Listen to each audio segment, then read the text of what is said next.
வணக்கம் நண்பர்களே, அனைவருக்குமே வணக்கம்.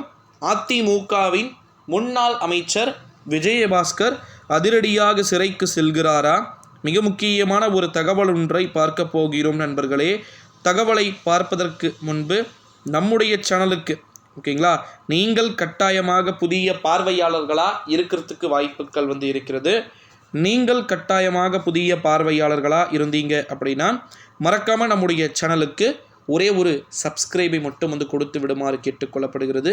அதிமுகவின் முன்னாள் அமைச்சர்கள் என்று அழைக்கப்படக்கூடிய நிறைய பேர் பார்த்திங்கன்னா அதிரடியாக எந்த நேரத்தில் வேண்டுமானாலும் அதிமுகவில் இணைவதற்கு வாய்ப்புகள் இருக்கிறது. எனக்கு ஒரே ஒரு கான்செப்ட் கூட சுத்தமாக புரியல.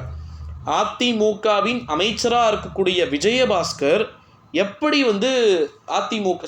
அதிமுகவில் இருக்கக்கூடிய விஜயபாஸ்கர் பிஜேபிக்கு அடிக்கடி தூது விட்டதை நம்மால் பார்க்க முடிகிறது. பல இடங்களில் தூது விட்டு இருக்கிறார். எப்படியாவது விடுங்கள், எப்படியாவது விட்டு ஓரளவு விக்டரியை நம்ம பெற்றுவிடணும். குறிப்பாக செந்தில் பாலாஜியின் மீது ஏராளமான வழக்குகள் என்பது பதிவு செய்யப்பட்டிருக்கிறது. ஓகேங்களா, ஒன்று இல்லை ரெண்டு இல்லை, அவ்வளோ வழக்குகள் பார்த்திங்கன்னா பதிவு செய்யப்பட்டிருக்கிறது. இந்த ஒரு சூழ்நிலையில தான் பதிவு செய்யப்பட்டிருக்கக்கூடிய வழக்குகளின் காரணமாக முன்னாள் அமைச்சராக இருக்கக்கூடிய விஜயபாஸ்கர் அவர்கள் எந்த நேரத்திலும் பார்த்திங்கன்னா சிறைக்கு செல்வதற்கு வாய்ப்புகள் நிறைய இருக்கிறது அப்படின்னு சொல்லிட்டு தகவல்கள் வெளியாகிருக்கு. தேர்தல் முடிந்த பிறகு, தேர்தலுடைய முடிவுகள் கிடைத்த பிறகு நிறைய ரைடுகள் இருக்கும். அமலாக்கத்துறை தன்னுடைய ஆட்சியில் சிறப்பாக செயல்படுறாங்க அப்படின்னு சொல்லிட்டு பிரதமர் மோடி அவர்கள் சொல்லியிருக்கிறார். அப்படின்னா அதற்கு காரணங்கள் நிறைய இருக்கிறது என்பதை நீங்கள் புரிந்து கொள்ள வேண்டும்.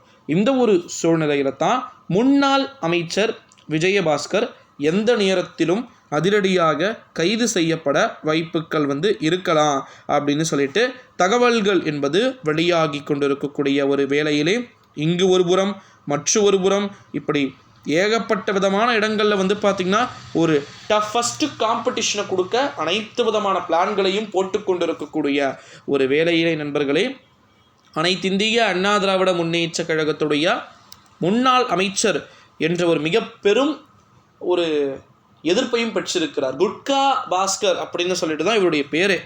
ஓகேங்களா, அது உங்களுக்கு தெரியுமா?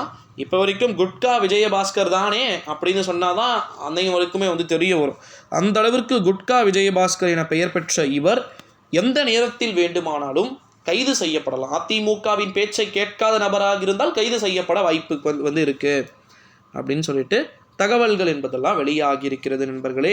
ஸோ அப்போ அனைத்து இந்திய அண்ணா திராவிட முன்னேற்ற கழகத்தில் யார் லீடிங் எடுக்கிறாங்க, யார் லீடிங் எடுக்கிறதுக்கு வாய்ப்புகள் இருக்குது?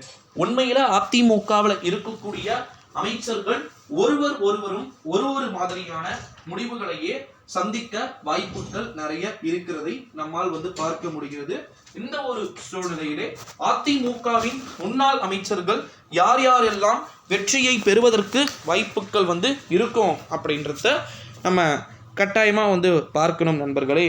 ஸோ முன்னாள் அமைச்சர்கள் ஒருவராக தேர்தல் முடிந்த பிறகு திமுகவிலும் சரி அதிமுகவிலும் சரி வெற்றியை பெறுவதற்கு வாய்ப்புகள் இருக்குது அப்படின்னு சொல்லப்பட்டிருக்கிறது.